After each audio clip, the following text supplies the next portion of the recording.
What's going on, YouTube and Temple of the Adversary Forged? Palm here. It's been quite a while since I've jumped on to do a video. Um, I've just been having to focus a lot on other things for the time being, but for some reason I felt like jumping on today to do something real quick. I really don't know where this is going to go or what this is going to be about, but there seems to be an issue in regard to people getting their magic to manifest.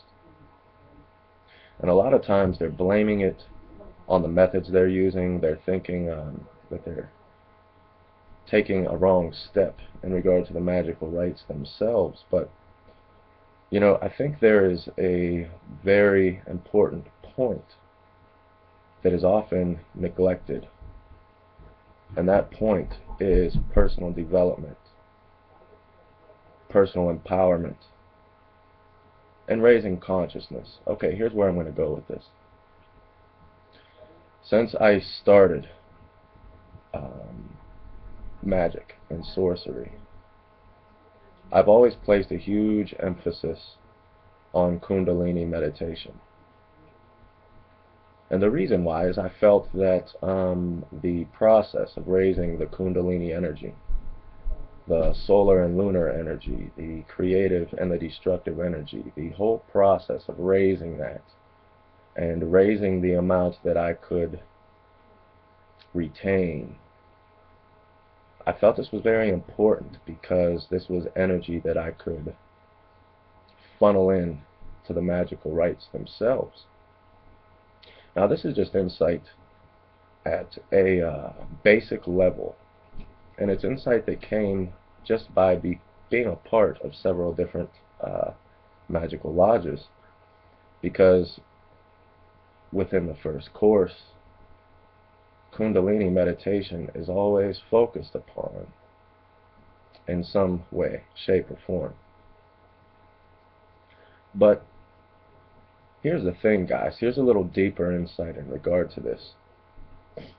When your sexual energy is caged within the root chakra, it is also your consciousness that is caged. It is also your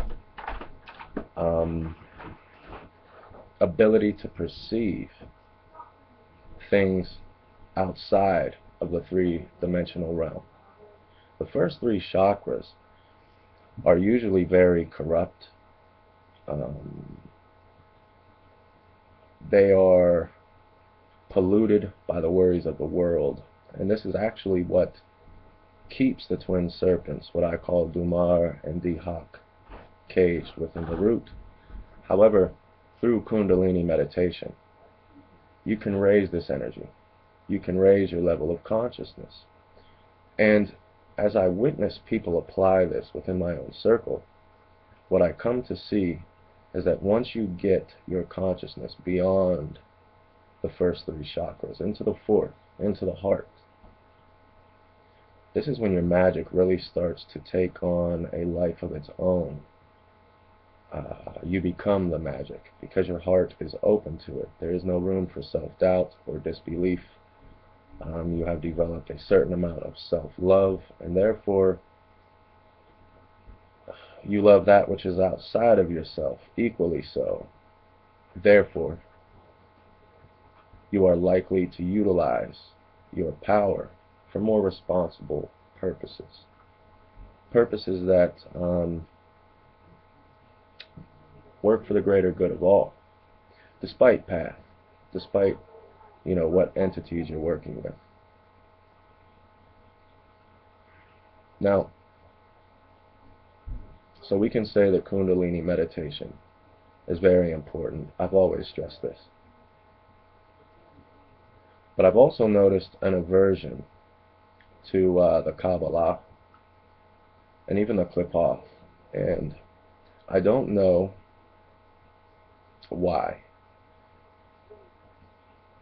You aren't ever working magic outside of the Qliphoth or the Qabballah. You're just not. as I've said earlier, just because the wizard is behind the curtain does not mean it isn't there. If you look at the bottom of the Qabballah, for instance, what you're actually seeing is the triangle of manifestation. You are seeing the exact same thing that you create outside of the circle to manifest the spirit. You are taking the realms of Had and Nitzak, bringing them into the center circle, which is Yasad, the point of manifestation, which then moves down into Malkuth, or Terah. This is how you manifest entities within the triangle. This is how you manifest desire within the world. These principles are the same. You are taking force and giving it form to substantiate something within Yasad, within the astral realm, in order to create a gateway to funnel that here within Malkuth.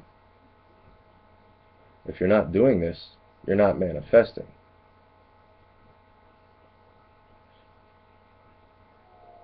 So, how do you give something force and form? I mean, because magic really operates the same way a traumatic experience does when you think about it. You know, something traumatic happens to us, and it has a long-lasting effect on our minds. For instance, me, I have an aversion to money. I don't believe that there should be something that dictates whether or not a child can have food and shelter. I can manifest things that money can buy, but in regard to getting money in and of itself, I have a hard time doing that. This is due to programming and traumatic experiences I've had in the past. So, we've got to create that same kind of intensity within our magical rites. Visualization gives it form. The force is the amount of energy, emotion, feeling that we can recreate. It's being able to mentally, emotionally, and even physically, within the realm of this earth, to be able to experience that desire as if it already were. So instead of working like a traumatic experience for the negative, we are creating an experience which solidifies our desire for more positive use. You know, this is often overlooked. It's the same with an evocation. You know, I've been working some exercises that were gifted to me by a couple Forge members, working a certain tone. And what I've noticed is that manifesting a spirit relies on feeling as well as force.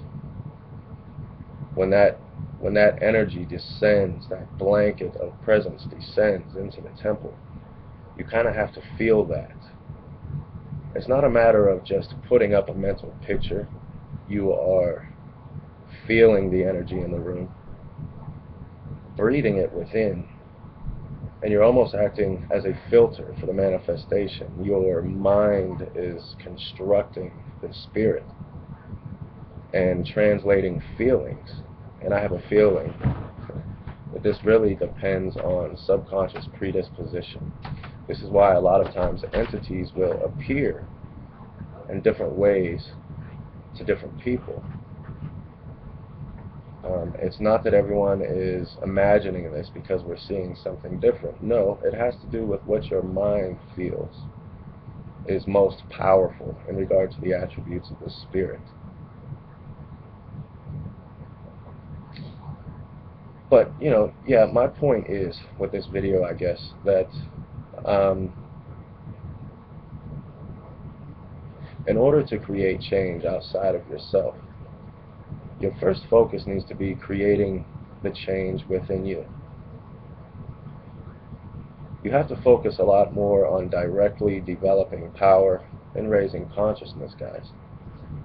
You see, those that get into magic just for the case of getting laid or manifesting money, they normally always put away the What is Wicca courses, they put away the Wicca for Dummies books, and toss them. They get discouraged. They don't continue on the path. Those who actually want to develop power within themselves, and not objects, not things of worldly concern, those are normally the people who have a spiritual predisposition anyway, and those are the ones that are going to endure. So with that being said, you need to choose to be the latter. Focus on the practical development of ability. As a sorcerer, you need to understand that although you might have an aversion to a particular method, everything holds some sort of value. So it's good to come to understand as much as you can. Leave no stone unturned. This is the eye of the serpent. This is learning to perceive all. It's the wisdom of the dragon. There is purpose for everything under the sun. So, try and understand it. I don't know. I don't even know what this video is just about, but I hope it helps. Infernal blessings, folks. Devour, destroy, become, or be crushed. Palm Draconis, signing out.